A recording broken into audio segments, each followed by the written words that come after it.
Don't know me, my name is Haley Gant. I am one of our certified IRA specialists. And today I am really excited to have with us Chris Bounds here from Houston, Texas, here to talk about how he turned a $10,000 flip into a $100,000 profit. So I haven't even heard this full case study myself, so I'm really excited to hear how he did this.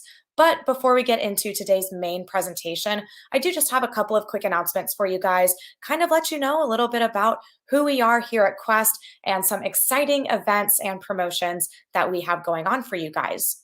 So, if this is your first time joining us, first of all, welcome. We host a lot of these classes both in person and online every single week. But at the core of our business at Quest Trust Company, we are a self directed IRA custodian. So basically, we help teach investors how to utilize their old 401ks and IRAs to invest into assets outside of the stock market. So our clients use their IRAs to invest into real estate, private placements, multifamily deals, private lending notes. You really have a lot of options when you are investing with a self directed IRA. And one of the biggest benefits of doing this is that all of the profit from these deals goes back into your IRA and it's essentially tax sheltered. So you don't pay any taxes until you either hit retirement, or if you do your investments in a Roth IRA, they could potentially grow completely tax free for pretty much your entire life. So we teach people how to do that A to Z. We're really passionate about IRAs and all of these different investment strategies that you can utilize for these accounts. We've got about 20,000 clients nationwide. We're physically based in Texas, but we do have clients in all 50 states, and we're a pretty good sized company. We manage about $2 billion in assets under our management, and all of that is all privately held assets that our clients have self directed their IRAs into. So it's a new concept for a lot of people, but there are a lot of people out there doing this. And if you have questions, reach out to us. We're always happy to help walk you through the process, but please be aware of this bright yellow bullet point here at the bottom. This is our disclaimer. Please be aware that at Quest, we do not give tax, legal, or investment advice. We put on a lot of education, we bring out a lot of different guest speakers to our events, but please always do your own due diligence before you enter into investments and just make sure that you're taking the time to structure things the proper way. Now that that's out of the way, I want to share with you guys some of our different upcoming events and educational opportunities that we have going on right now. So this class right here today is streamed live through our YouTube channel. We go live with these classes every Tuesday and every Saturday at 12 p.m. Central Time. You can see the full lineup of classes on our website, and you can actually register for these classes through our website as well. I'll go ahead and post some links for you guys after I finish my announcements, but we have a lot of education that goes on. You can always find all of these replays right here on our YouTube channel. So, subtle plug, if you are not subscribed to our YouTube channel, make sure to subscribe. We've got a lot of great videos and content that we're putting out every single week. We also host a virtual networking happy hour. We host in person happy hours in Houston, Austin, and Dallas, and all of our Texas offices. So be sure to head on over to our website at questtrust.com, click on events, and you can see our full upcoming lineup of all of our events that we have going on. Most importantly, right now is actually a really big 2-day online conference that we have coming up. And this is QuestCon Live Forecasting 2022. So I think we can all agree that these past 2 years, no one really expected them. No one expected the market to do what it has done and, be really on fire over these last couple of years through everything that's been going on. So before the pandemic, Quest actually hosts a really big Quest Expo. At our last Quest Expo in 2019, we had over 700 people there.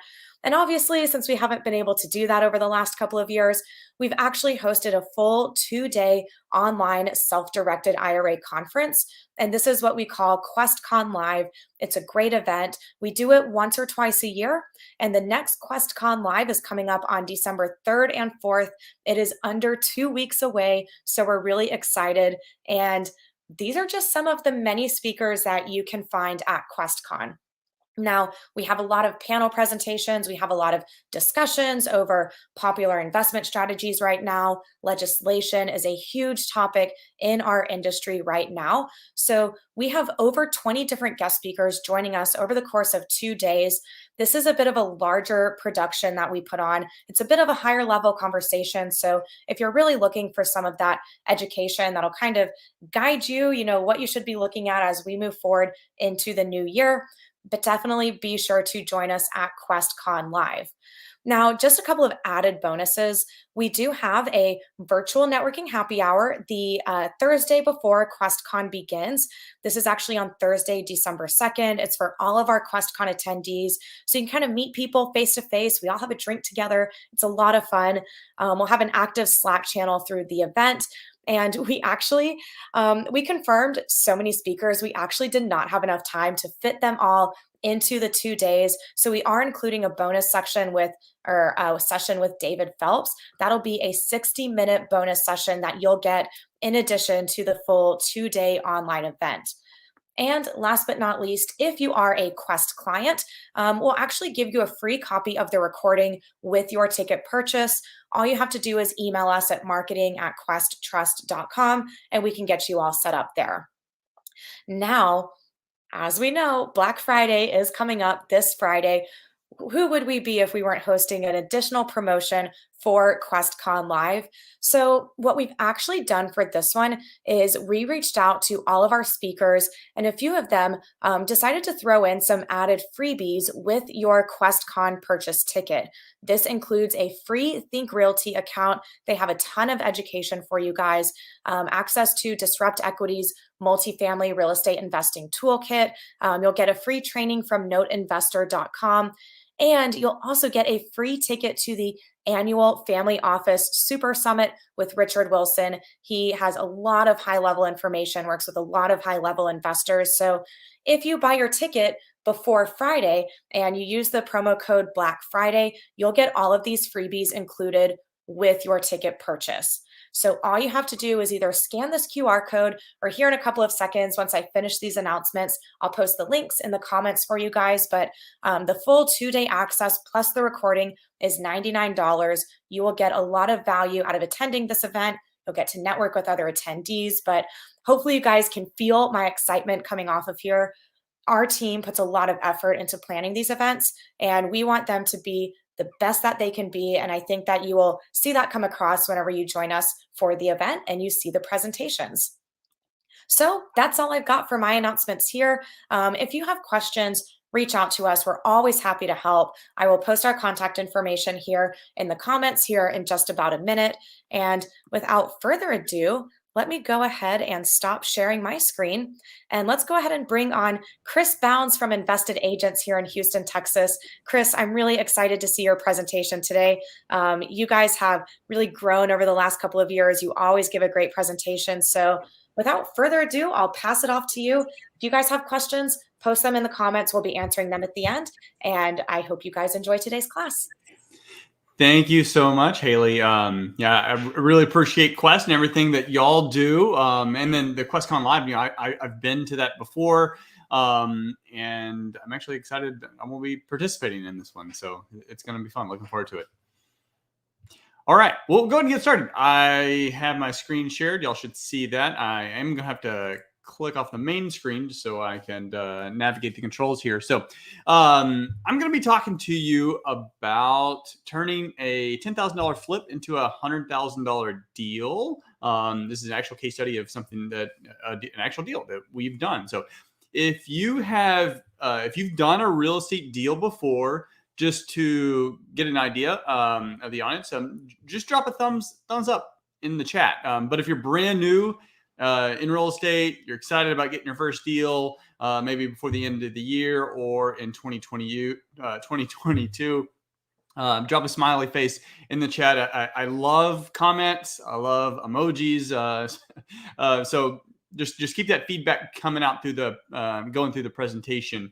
It keeps me excited. So I'm going to show you the strategy that I use to turn this deal from 10 grand would-be 10 grand flip into a $100,000 deal. I'm going to show you the actual numbers for this deal. I'm also going to show you 2 other 6-figure case studies. Then, if you want, and we have time, I can show you a simple plan of action on how to become a real estate millionaire. So let's light up the chat. Give me some feedback. If you want to see that plan of action at the end, I don't know, put a thumbs up, put some fire emojis in the chat. Let's get going. So a little about me. I got started in real estate back in 2004. That is a picture of me. I was a broke college student. I'm definitely not very good with fashion. That's why you see me in cargo shorts, very high socks, and it's not even an Abercrombie shirt because I was too broke for that kind of stuff. So I don't know what brand it is, but ultimately I got started in real estate when I was in college, even though I didn't have a job. So basically the definition of no money. I wouldn't say no credit because they were sending me credit cards. But I was able to flip 4 houses within 12 months. This is the first house. It's in San Antonio, Texas. I went to Texas A&M and I drove to San Antonio to knock on doors for pre-foreclosures. And I funded the deals through joint ventures and private lenders. But 2011 is really when my journey began. I just got married, and my wife tells this story actually a lot better than I do. I got married. We're like weeks, maybe like 2 weeks after getting married. She knew I did real estate back in the day, and so I dropped this bomb. And, she's sitting on the couch. So I dropped this bomb in her lap. I'm like, "Hey, babe, I want to flip houses again." And she comes from a very traditional background, so she was a little nervous at first. Went along with it, and then once and I'm going to show this case study too. But once she saw like, hey, this thing works, like she was hooked. And we've been running together in this business ever since. So 2014, got my real estate license. 2015, I was finally able to go full time in the business. 2018, very successful real estate investor and agent that I know. He told me about EXP Realty. He was like, hey, look, this company lets you build wealth and passive income with your license too. And that's what I was doing on the investment side. So, hey, if I can do it with my license, it was no brainer. 2020, a local event that Jamie and my wife and I were doing, like everything else got shut down with COVID. So we kind of talked on how we can make that event better, give more value, and create more content to educate folks on how to build wealth and passive income. And that has become Invested Agents. And then 2021 started large multifamily investing. All in all, 65 million in transactions, over 19 million raised from private investors or equity partners, including a lot of Quest clients. That's why it's one of the reasons why I love Quest so much. Their clients have helped us get into these deals. 44 million assets in our management. That's largely through one. We have a lot of single families, but most of that number comes from a Class B multifamily in Florida. 393 units, including single family and multifamily. 200 flips. Top 0.5% growth leader with EXP Realty. And just having a lot of fun. So this is a picture of my why. It's why I get up in the morning before 5 a.m. and I can do it happily. I love real estate, even though it can be stressful at times. I really do love real estate. But ultimately, my family's my driver. It's Jamie, and then our 8-year-old son, Nathan, and 5-year-old daughter, Allie. So they keep me going. So quick disclosures. I am not a financial advisor, not a CPA, I'm not an attorney. I am a real estate agent in Texas. I am a real estate investor doing exactly what I'm going to show you. So just kind of keep that in mind.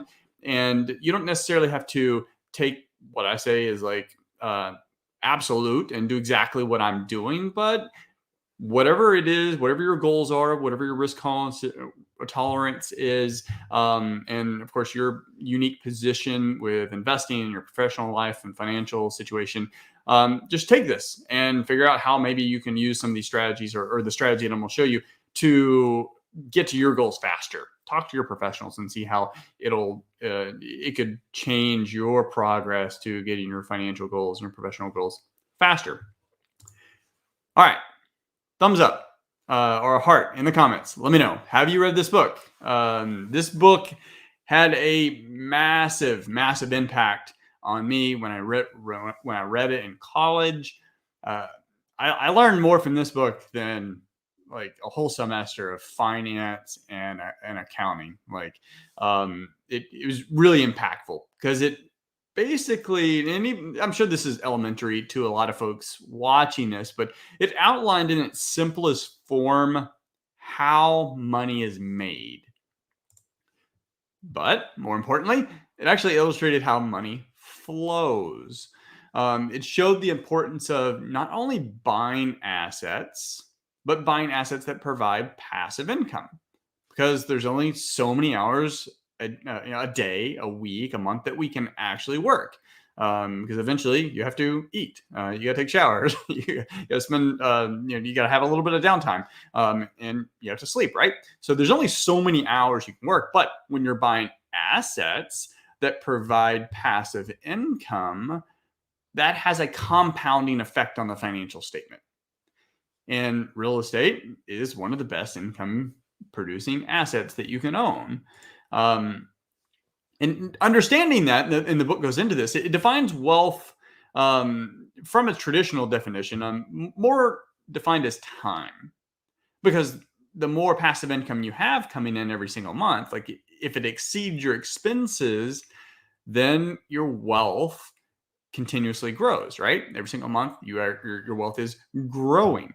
Otherwise, if you just have assets that aren't producing income, then every single month after your expenses, and unless we're taking your active income out of this equation, because ultimately when you retire, you're not really earning active income, right? So then your wealth is continuing to decline. Now, during retirement phase of your life, like the strategy in that situation, that latter situation, is to die before you run out of money. That's not really a strategy that I look forward to playing out. I'd much rather really enjoy my retirement, knowing that no matter what, like my wealth is growing continuously every single month, and we don't have to downgrade our lifestyle and sacrifice the things that we love and we've enjoyed over the years. Well, all of that is very well understood by most real estate investors. Unfortunately, me included, for a large part of our career, even though I understood that, my business was run like this. It's typical. It's a typical employee. Even though I had a business, I basically owned a job. Most small business owners, that's basically what you do. You own a job, but that job has liability. That business has liabilities, which have expenses tied to it, or other type of recurring expenses. And I wasn't accumulating assets because I was selling everything, or at least a large percentage of what we brought in. We were flipping them and we were wholesaling them, flipping them and wholesaling them. So we're getting really good deals, but we're giving them away for instant gratification, a check now.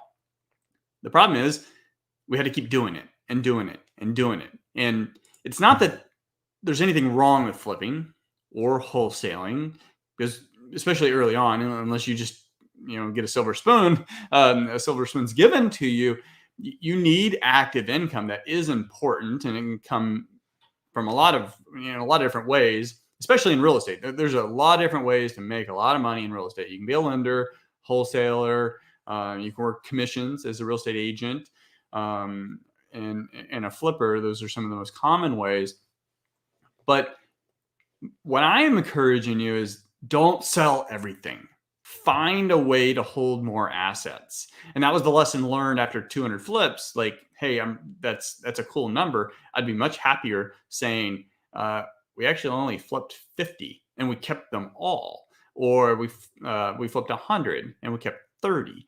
That would be a much better number that I would be more proud to say than just 200.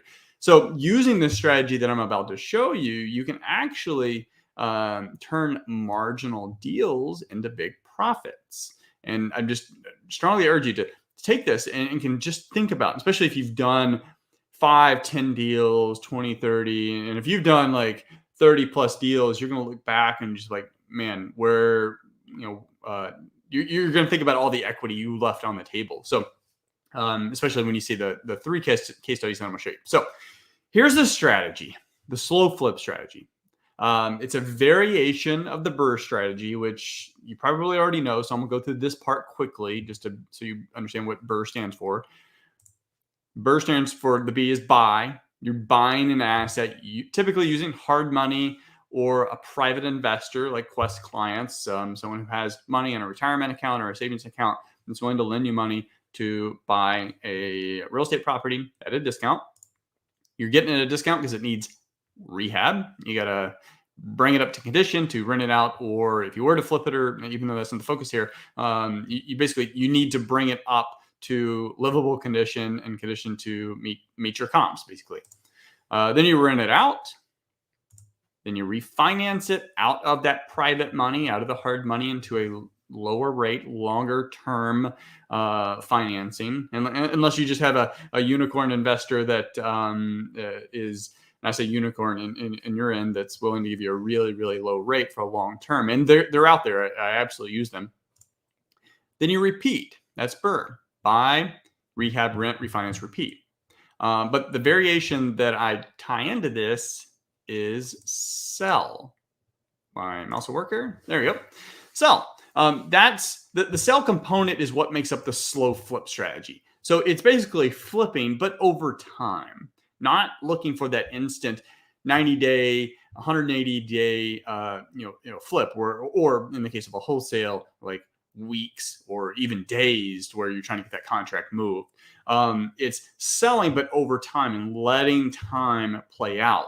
Because when you let time play out, all those benefits that you saw on the other screen when I had the active income, different ways you can make money in real estate, you start getting all of those benefits from the landlord perspective. You're getting equity gain because your tenants are paying it off. You are getting cash flow. You're getting appreciation over time. You're getting tax benefits. And then one extra thing is stability, which you're not really going to get in the stock market.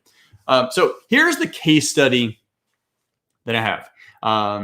7315 Willow Oak.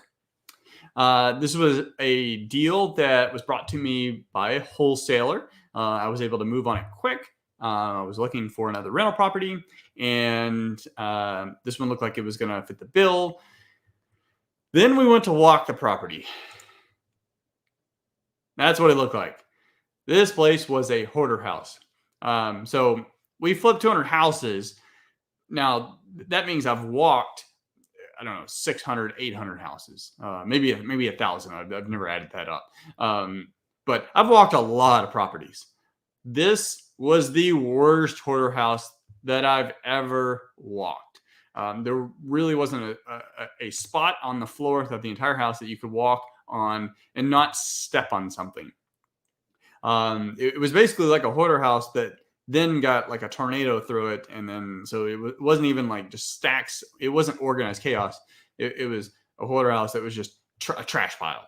Matter of fact, in the garage, I don't have a picture on this slide, but in the garage, I have a picture where there's stuff falling out of the ceiling. Like there were boxes of stuff and just trash in the ceiling in the attic that was falling through the garage ceiling. And that's how much stuff they had. So it was an absolute mess.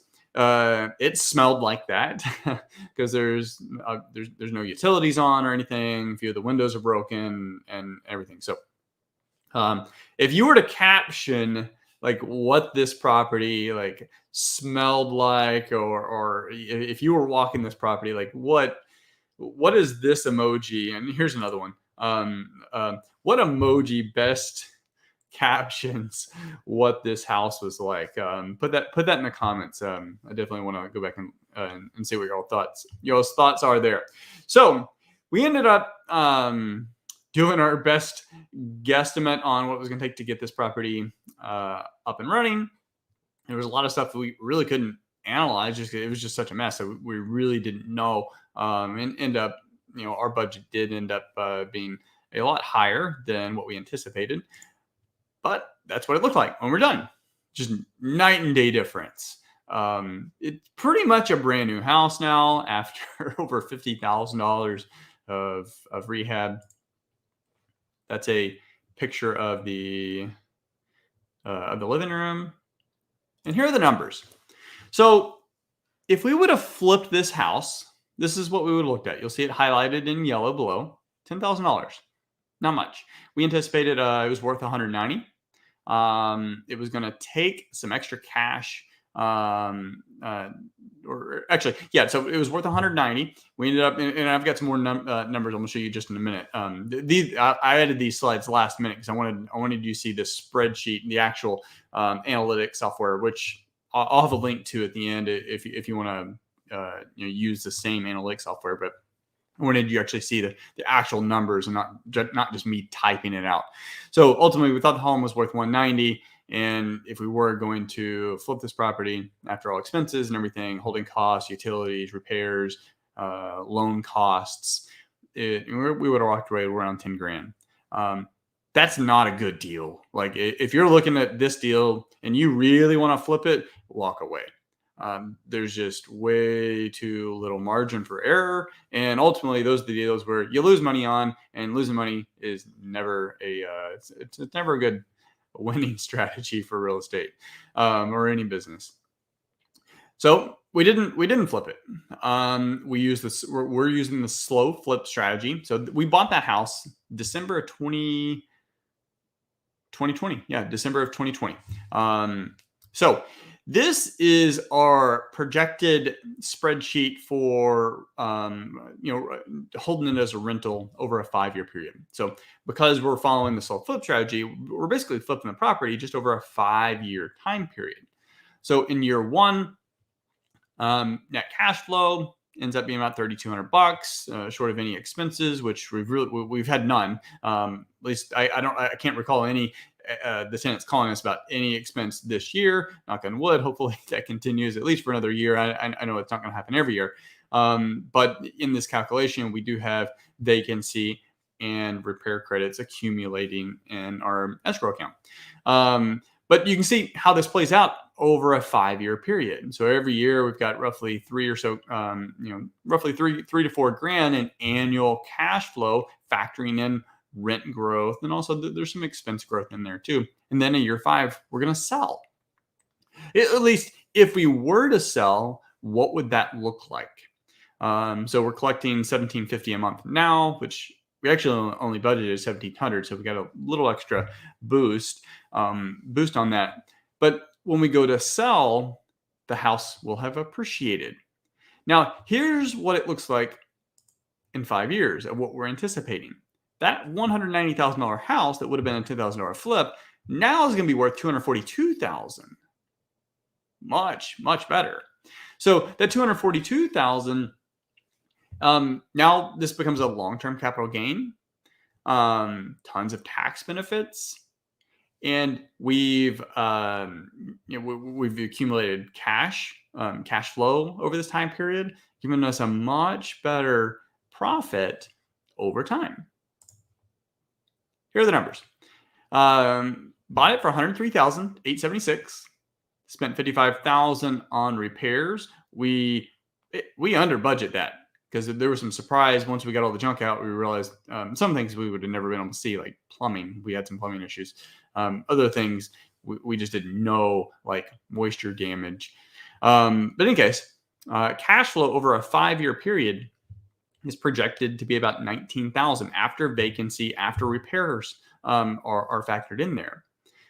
When we go to sell it for, it said like 242 or whatever and some change, round up to 243,000, gives us a gross profit of almost 103,000. Now, net, after you take out the closing costs for acquisition and disposition and commissions involved, net profit's going to be around about 90, a little less than that. But we've taken a deal that if we only wanted to go into this deal for a flip, it would have been 10 grand, which at that point we would have walked away. We wouldn't have done the deal. If you wanted to wholesale this deal, you could have done that because you would have been able to find buyers for this deal who would have wanted a rental, especially in this kind of market, who would have given you a $7,000, $10,000, maybe $15,000 wholesale fee, which that'd be a good wholesale fee, right? But you're giving away $10,000, $15,000 for something that could have been worth $100,000 over a 5-year period. And it's a lower tax rate because it's long-term capital gains. It's not earned income, which is what a flip, it's what wholesale fees would be. And then I'm enjoying very nice tax benefits along the way through depreciation. So how would you feel if you had one of these in your pipeline, one or two of these every single year? Like how would that impact you, your life, your family? Like I don't know. Share some feedback in the comments. Let me know. And I'm gonna go back in the comments and look at those. And hopefully we might have some time for some Q&A. 2730 Mesquite. This is another case study. And this is how I know that deal, that's projections. Like I have no guarantee that that's going to work out. And that's actually projections based on this crazy appreciation that we've seen not continuing. If it does continue, those numbers are going to look better. But 2730 Mesquite, this is a house we bought in Sugar Land, Texas. This is what it looked like back when we bought it. It had blue carpet. This place smelled. It was the one and only deal that Jamie ever walked with me on the acquisition appointment. It smelled so bad because they had urine stains from their pets, and I don't know how long. Like there was blue carpet. When was blue carpet like in style? That was basically the last time. The last time they've ever cleaned the carpet. So it smelled bad, and people lived there. But in any case, we got this deal originally to flip.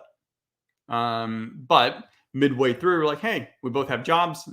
At the time, we both had jobs. Why don't we just rent it out? If we would have flipped it, it would have been about 30 grand in profit, 25 to 30 grand. That's what we're looking at. But we decided to remodel it, get it up to standard for a rental in the neighborhood. And we did rent it out. Ultimately, after this was a 3-year time period, the tenants moved out. We did a little bit more upgrades to it to get it to full ARV after repair value to maximize the price point. But that $30,000 flip profit here, also $100,000 gross. So we bought it for $85,000. 65,000 in repairs between the when we bought it and then also the final make ready at the end. 14 grand in cash flow over a 3-year period. Sold it for 237,000. I wonder what that I wonder what it's worth today. It's got to be close to 300. Giving us a gross profit of a little over 100,000. Another case study. 5806 Hoover. Bought this property. It actually didn't need a lot of work. I think another investor had bought it and ran out of money, and it was a HUD foreclosure. So in any case, it was in pretty much move-in ready condition. We just had to do, I think, a few fixtures, a broken window, and a roof. So rehabbed it.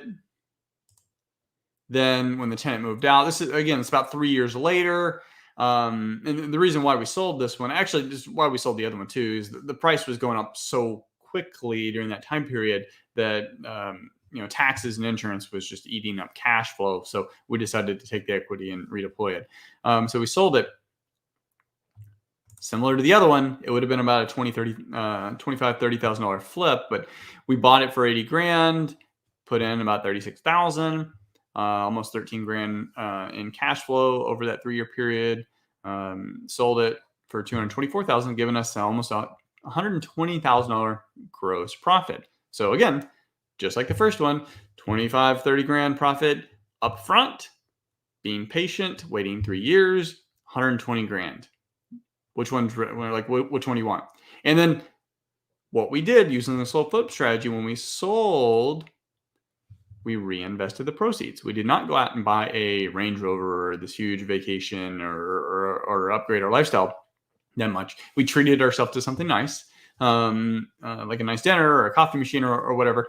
But then we reinvested all the other proceeds. That's how you can exponentially grow a portfolio. All right. Should I go into the plan of action? I think we have some time. It's okay. All right. Let me know. Let's put some fire in the chat. Let me know if we should go into this plan of action. I saw a couple fires back there. So, This plan of action is basically what I'll show you is how easy it is to become a real estate millionaire.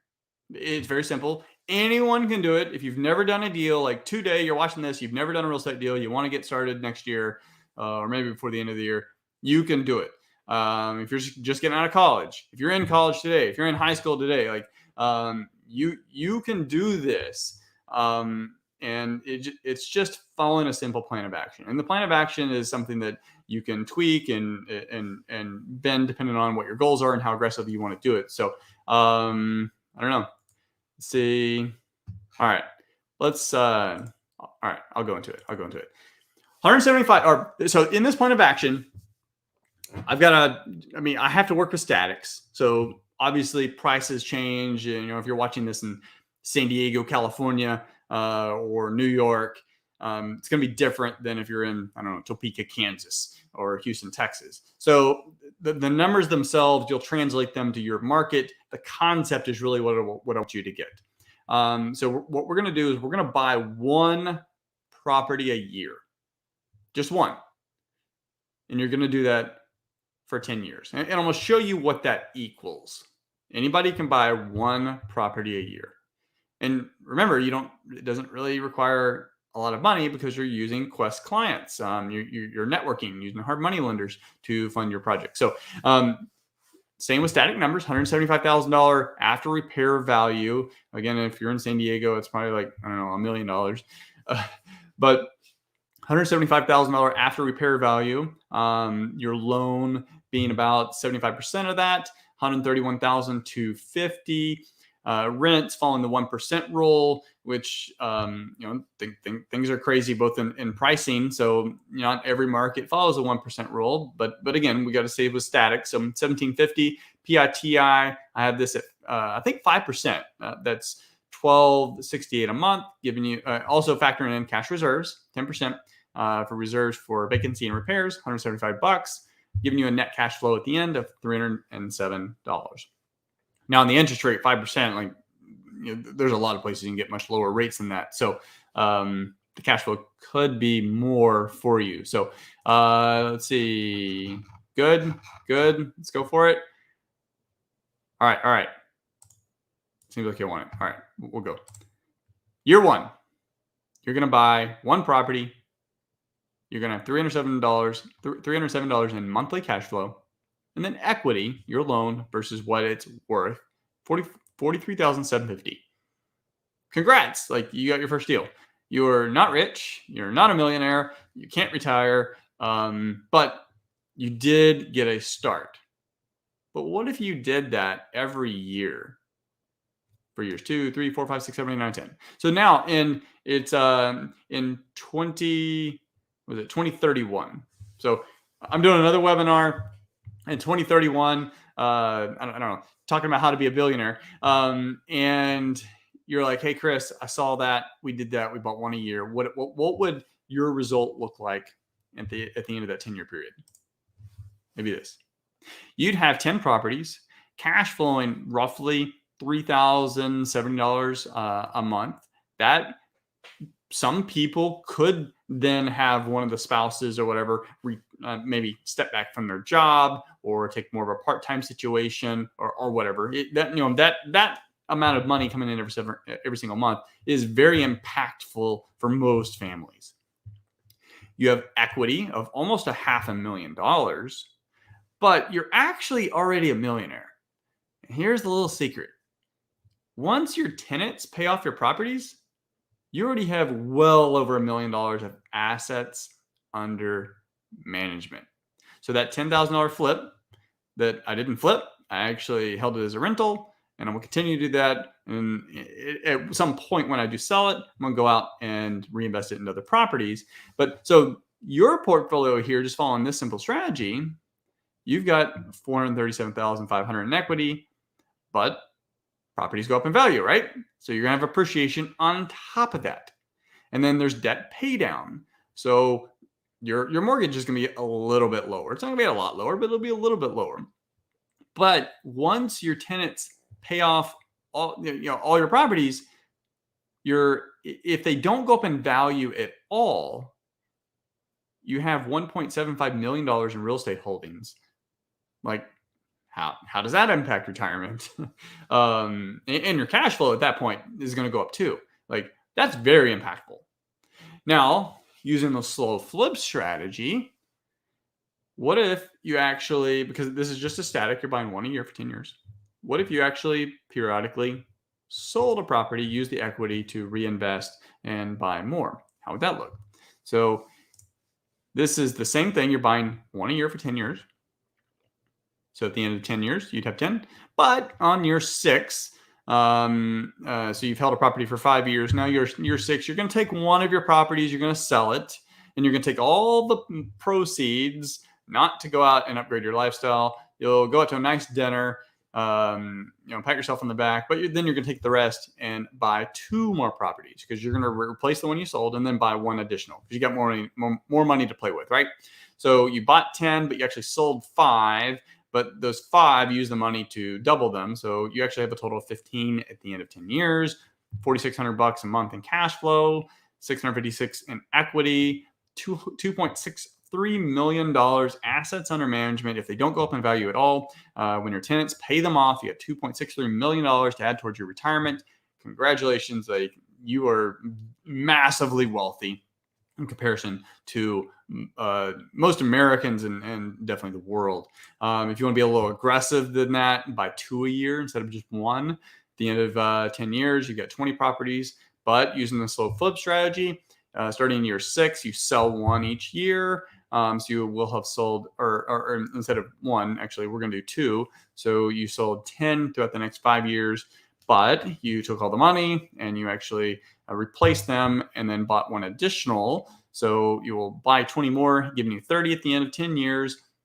Almost 10 grand a month in cash flow. That's life changing. Like that does replace someone's job, especially when you consider you have $1.3 million in equity. But if they don't go up in value at all, when your tenants pay them off, you have $4.5 million assets under management. And of course, we know like properties go up in value. If you want to be really aggressive, buy 3 a year. At the end of, you'll have 30 properties. But at the end of 10 years, starting year 6, you're going to sell 3, but you're actually going to buy 6 more now, not just 3. So at the end of 10 years, you have 45, almost 14 grand a month in cash flow, nearly $2 million in equity. But if they don't go up in value at all, once your tenants pay them off, you have close to $8 million assets under management. Like, that's a good retirement. And I say retire, maybe you don't ever want to retire, but that's a good source of cash that can fund your lifestyle. So I'm going to wrap this up quick. You can be a millionaire very easy by following that strategy, but really in 3 properties or in 3 years, you can get there. You just buy 2 properties a year, 6 properties. In most markets, when your tenants pay them off, you'll have over $1 million in assets. Of course, they do appreciate over time. You can probably get there in a lot of markets in like 3 to 4 properties. It doesn't take a lot. You don't have to go out and buy a huge apartment complex or be the next Grant Cardone. If you're just trying to add to your portfolio, add to your retirement portfolio. So a couple key points. You got to know your numbers. You need to manage like a pro, which for most people means hiring a professional property manager, not doing it yourself, because that's a lot of headache and it's not passive. I do self-manage, but we've got systems and we get assistants to help with that. There's a lot of great property managers out there like Renters Warehouse that'll do it for a flat fee every single month. And then you got to know your financing. You got to stay on top of your financing, stay in communication with your banker and your lenders to let them know like what your situation and your financial statement and all that, how that looks. So you're always prepared for how you're going to finance your next deal. Accounting, don't do it yourself. Don't do your bookkeeping yourself. Hire a bookkeeper. They'll be able to do it far better than you will, save you a ton of time. They're only like $30 to $50 an hour. And they're just going to save you a ton of time and make it a lot easier on your CPA, which also don't be doing that yourself. Escrow, you have to escrow for vacancy and repairs. You just have to do it. If you don't, you could probably withstand a couple repair issues that come up when you have like 5 in a row or in 1 month, and they're very expensive because you got a roof and then you got HVAC and then you have like a couple dishwashers go out all within 30 days. Like, that's not fun. It's always nice to have a pile of cash sitting there ready to pay for those. And then finally, reinvest, reinvest, reinvest. That's how you grow a portfolio. If you spend everything you make, it's hard to grow. Just reinvest, keep it fun, treat yourself, but reinvest the rest. So that case study on the $10,000 flip to 100,000, I posted a full video breakdown of like all the numbers, including all the acquisition and closing costs and repairs and points and all that. So it's a much deeper number that I can't put in a slideshow because the analytics software, it's very small. But if you want to check it, go to our free community, investedagents.com/community. And you can see it posted there. It's also on our YouTube channel, which we have right here. And then in the notes, I'll put a coupon code. So if you want to get the analytics software that we use, it's get you 60% off. I know the owners actually think it's really cool. I wish I knew about this stuff like years before I started building like crazy, Excel spreadsheets for myself. But I like how it actually does projections over time and lets you A/B compare situations like, well, flip, and this is burst strategy, or flip versus straight rental, or flip versus wholesale, and all that kind of stuff. So otherwise, connect with me on social media. I do answer every direct message. Send me a message on LinkedIn, Facebook, Instagram, and let me know what you think. So I'm going to stop the screen share, and I don't know. There you are, Haley. And let me know what you think of this presentation. It's the first time that I've done a live presentation for this. We've actually broken down, like I said, in the YouTube channel, and I went into the analytics software, but I've never put that in a presentation like this. So I don't know. Do you like it? Do you hate it? Do you maybe wish I would have gone more into a certain part of it? If you got questions, I'll let Haley run that ship. Yes.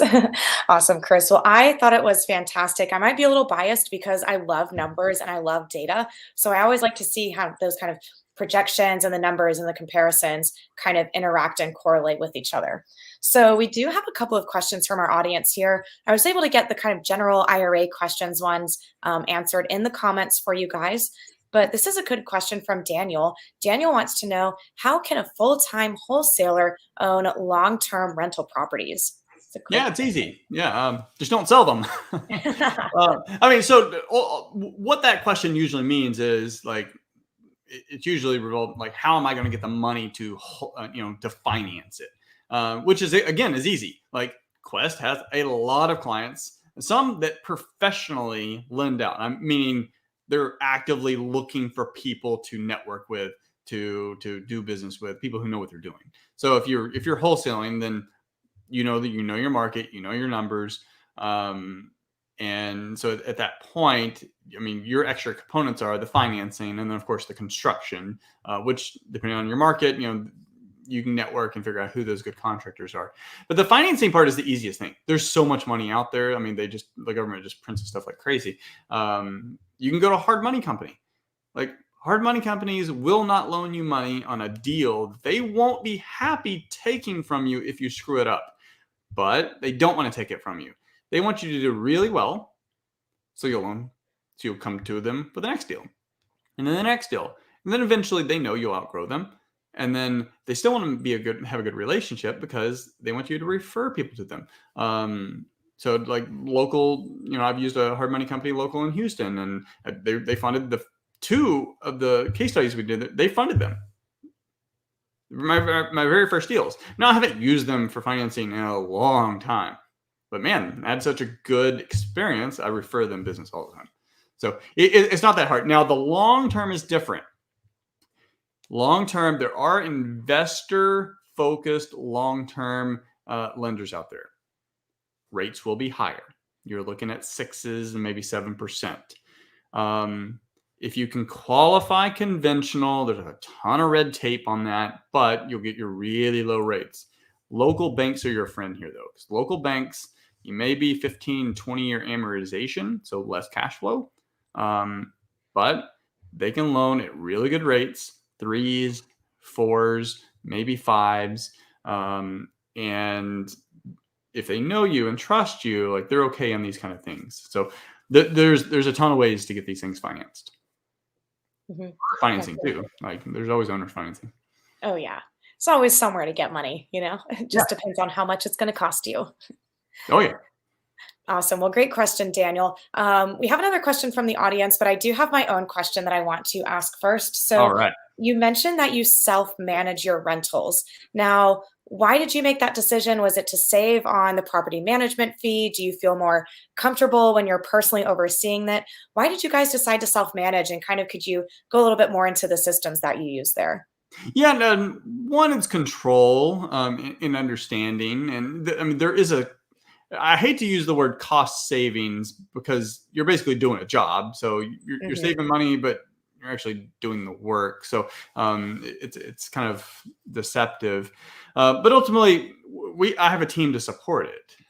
Like I have an assistant that handles all utility setup, handles basic questions, and like if a tenant's late in rent, she reaches out. Hey, something going on. Like she'll figure all that stuff out.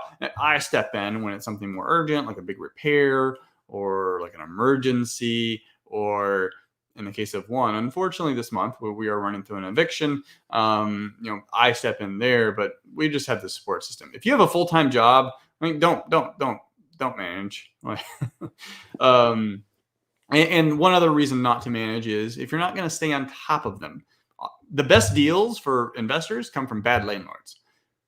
Hmm. So if you're not going to stay on top of them, like Renter's Warehouse, I don't know, and I only mention them because they're local, and I've got a good relationship with those guys, and they uh they're that brand is also in multiple metro markets, but they're flat fee. I don't know what their rates are now, but roughly $100 or so ish, may depend on the market per door. Cheap, very cheap. Hmm. Yeah, when it comes down to having someone find the right tenants, managing things, handling the stuff you don't want to handle, definitely. And unrelated, but I know you guys do Airbnbs as well. Do you self-manage your Airbnbs or do you do property management for that? We do self manage, and by that, so Jamie, my wife, she handles that 100%. I have nothing to do with it. Um, Nice. so I mean, without her, I would have to either sell it or long term rent, or Hmm. yeah, go with a management company, because that's a different type of management, because it's a very like constantly active Oh, yes. engagement. Yeah, it's basically hospitality at that point. You're We running. have we have 2 Airbnbs coming online in the next 60 days and we'll be self-managing. So I kind of always like to hear what other people are doing. Yeah, and you can be creative with that part too, because it's like I said, it's hospitality. Mhm. Awesome. So we have another question from Grace. Grace says, "Hi, Chris. Glad to see a fellow Aggie being successful. Whoop. Great presentation. Can you further explain the profit split between yourself and your lenders when holding properties for years before selling?" Good question. Yeah, there's only been one case that I've ever had equity involved with me and a private lender, and we only actually did 2 or 3 deals together, and we're not working together in that capacity. Like we still have a good relationship; it's just not in that capacity anymore. Debt is cheaper than equity. What I mean is, it is cheaper to give a bank 6 and 7% than to give someone 30, 40, 50% of your deal. Now, if you talk commercial real estate, equity, like most of the time, is very involved in the financing and inquiring. Like if you're going to buy a larger multifamily property, like you're not coming to the table with $10 million.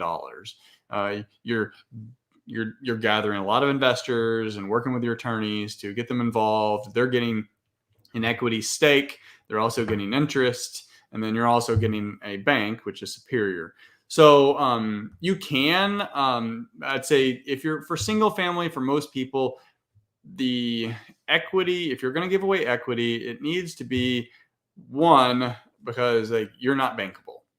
So if you're not bankable, you're leveraging someone else's credit, or it's going to cost money, maybe 20 grand down to get in a deal. You just don't have that, so you can bring that in. Um, but I forget where else I was going with that. Yeah, just find see if you can talk with some of the long-term commercial lenders that they can do it. So see if that works out for you. But if you are going to go with debt, just treat it like a business relationship. Make sure you have a full understanding of what roles take place, and also how that exit strategy is going to look, how that formula is going to break down, like who gets what and what preferred and what equity splits and all that. So that way, when you're done, because a joint venture is like a marriage. It's a temporary marriage that you want to all be happy when it's over, because you do want it to be over at some point. You also want to be friends and do another deal together. So just make sure that's clearly outlined. I've just never done it other than a couple occasions for single family. And in those occasions, it was 50-50, but I brought no money to the table. Nice. Good question and even better answer. Mhm. So, Chris, this has been great. Before we sign off for the day, I always like to ask my personal favorite question. If you had one last piece of advice that you would like to pass on to our attendees today, what would that be? What would you share with them? It's really the thesis of this whole thing. Hold more assets, Mhm. which we're talking about real estate. Hold more properties, and I promise you, if you hold more in 10 years, like when the best time to plant a tree was 10 years ago, but the next best time is today. Like, so when it comes now, it's 2031. You're going to be so wishing you held properties today. So just start holding properties. If you have to joint venture, that's great. If you can get financing to do it all yourself, that's great. But find a way to hold. I mean, we all need money. We all need it, whether it's a job or you're wholesaling or flipping. But even if you're a wholesaler and flipping, just maybe flip 3, hold 1. Flip 4, hold 1. And then eventually, maybe you don't need the money anymore and you can just hold more and more. You'll be much happier. Awesome. What a great little note to end off on today's class. Guys, if you want to hear more from Chris, he has some online meetups. He has Instagram, social media, all that stuff. It's at Invested Agents. So, Chris, thank you so much for joining us today. And we'll see you in about 2 weeks at QuestCon coming up on December 3rd and 4th. To all of our attendees out there, thanks for joining us today. Let us know what you thought of today's class there in the comments. And make sure to join us not this Saturday. We have Thanksgiving, so this is our last webinar of the week, but join us next week. We'll be back to our regular schedule of every Tuesday and every Saturday. So that's all we got. Chris, thank you so much for joining us. It's always great to have you here. You'll have a great day. Thank you. Awesome. Bye, guys. Bye.